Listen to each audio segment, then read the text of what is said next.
ഇതൊരു പുതിയ മാവനമാണ്. സ്വീറ്റ് കാറ്റിമോൺ എന്ന് പറയും. നട്ട് കഴിഞ്ഞ് ഏകദേശം 1.5 വർഷത്തിനുള്ളിൽ കായ്ക്കുന്ന തായ്ലൻഡ് വെറൈറ്റി ആയിരിക്കുന്ന ഒരു മാവനമാണ്. ഇതൊരു ആൾ സീസൺ വെറൈറ്റിയും കൂടാണ്. ഇത് കഴിച്ച് നോക്കുമ്പോൾ അറിയാം, നമ്മുടെ കോട്ടൂർക്കോണ മാവിനേക്കാൾ ടേസ്റ്റാണ്. നമ്മുടെ വീട്ടുമുറ്റത്ത് അത്യാവശ്യമായിട്ട് ഉണ്ടായിരിക്കേണ്ട ഒരു മാവനമാണെന്ന് തന്നെ പറയാം.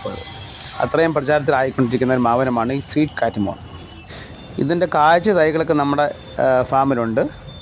അതുകൂടാതെ ഇതിൻ്റെ 1.5 വർഷത്തിനുള്ളിൽ കായ്ക്കുന്ന മാവുകളുണ്ട്. വെറും 550 രൂപയ്ക്ക് നല്ല ആരോഗ്യമുള്ള നല്ല ഹൈറ്റുള്ള മാവും തൈകളും നമ്മുടെ ഫാമിലുണ്ട് ഇപ്പോൾ. അപ്പോൾ ആവശ്യക്കാർക്ക് വന്നാൽ മതി, അല്ലെങ്കിൽ വിളിച്ച് ചോദിച്ചാലും മതി. ഡീറ്റെയിൽസ് എല്ലാം പറഞ്ഞുതരാം.